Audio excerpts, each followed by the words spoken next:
Sunday afternoons in Neil's house were always slow, warm, and filled with the smell of food. The dining table was already set. The aroma of freshly cooked dishes had filled the air. His cook kept glancing at the clock. "Where is Neil? Hasn't he arrived yet?" Neil's father asked the cook as he waited for his son for lunch. Almost on cue, the door opened. Neil walked in, loosening his office tie, tired but quiet as always. He had worked in the office this Sunday to complete a pending assignment. As Neil sat down slowly, his father didn't waste time and asked, "So, what about that new project you mentioned last week?" he said, serving mixed cheese vegetables onto Neil's plate.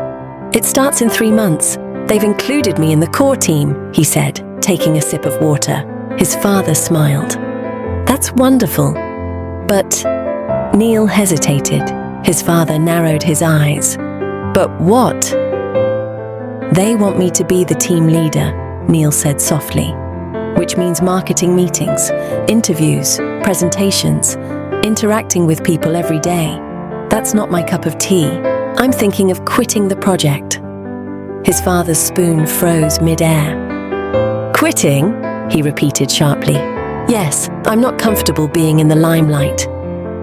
Silence fell over the table. His father leaned forward. "Neil, you were a topper all through school and college.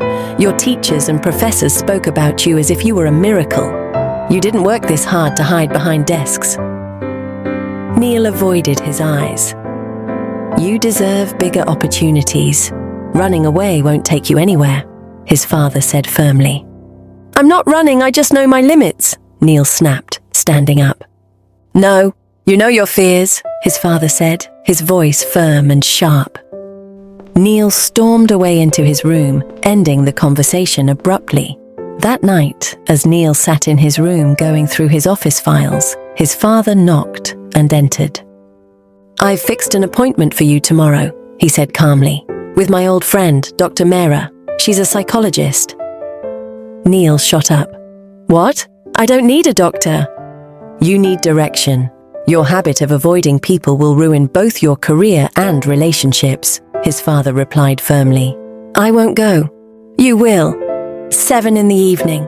Be ready," his father said, not angrily, but finally. And that was the end of the discussion. The next day, after work, Neil sat stiffly in the clinic beside his father. Dr. Mehra welcomed them warmly. Neil noticed her calm eyes, observant yet kind. They talked casually at first, about work, stress, and life. Neil answered politely but briefly. The doctor scheduled more sessions every other day. Session after session followed.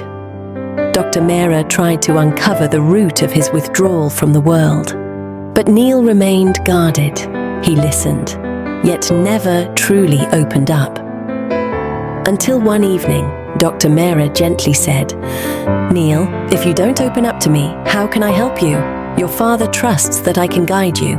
Tell me, when did you start fearing people?" Something cracked within him. "But why does he want you to discover my fears?" "He should know them better," Neil said softly. Dr. Mehra listened patiently. After a short pause, Neil spoke. "My father never appreciated my efforts. He put me in boarding school for which I was not ready." He hesitated, then continued. "And in 4th grade, I was chosen to give a speech on stage." Dr. Mehra leaned in. "I prepared for weeks, but when I stood there, I forgot everything. Everyone laughed." His fingers clenched. "My father said I was careless, that I embarrassed myself." His voice trembled. "That was the day I stopped trying to speak. I learned to stay silent so I wouldn't add to the noise." Silence filled the room. Dr. Mehra asked gently, "Do you still feel your father doesn't understand you?" "No. He changed a lot after my mother passed away, but now I feel I don't want to face people or situations that make me uncomfortable," Neil said. Dr. Mehra finally understood. Just then, the door opened. "Mum," a cheerful voice entered. "This is my daughter, Sarah. She is also a psychologist. Dr. Mera said. Neil looked at her. Sarah. Neil. They laughed in surprise. We were classmates. You still look the same, she exclaimed. You haven't changed much either. I never knew you were Dr. Mera's daughter, Neil said. As Neil stood to leave, Sarah smiled. Tomorrow's my birthday. You must come. I'll try, Neil said awkwardly. After he left, Sarah asked, why was he here? Dr. Mera explained. He was brilliant in school too, but always used to be very quiet, Sarah said softly. I'm worried. He isn't letting himself heal. Dr. Mera sighed. The next day, when Neil returned from his office, his father announced, we're going to Dr. Mera's house tonight. It's her daughter's birthday. Neil had no escape. The house glowed with lights, music, and laughter. Dr. Mera and Sarah welcomed them warmly. Later, she whispered, come with me. Let me show you something. Neil hesitated, but then followed her. They entered her room. It was cozy and peaceful. Can you spot something unusual in this room? She asked. Neil looked around. On a small table near the window sat a woman's shoe, placed carefully like a showpiece. Why is there a shoe on your table? Neil asked. Sarah smiled gently. I'm adopted, she said. Neil froze. My stepmother used to beat me with this shoe. Then she abandoned me, and Dr. Mera adopted me. When I left my previous house, I packed this shoe with me. Why? Neil whispered. I thought if I took it away, she couldn't hurt me again. I was 6. Tears filled her eyes. Even after coming here, the fear stayed. Nightmares, panic. When Mom learned about it, she placed the shoe here and told me to face it every day. At first I cried, but slowly, it became just a shoe. She looked into his eyes. Fear grows when we suppress it.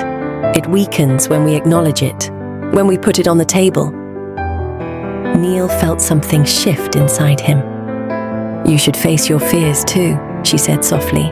Neil smiled. It's late. I should go now. As Neil was driving home, he whispered, Dad, I'm not quitting the project. His father looked surprised. I have a presentation soon. If I clear it, I'll become the team leader. This time, I won't run. I will put the shoe on my table. His father looked at him in wonder, but Neil knew what he meant. And for the first time in his life, Neil felt free. Sometimes the bravest thing we can do is put our fear on the table and look it in the eye.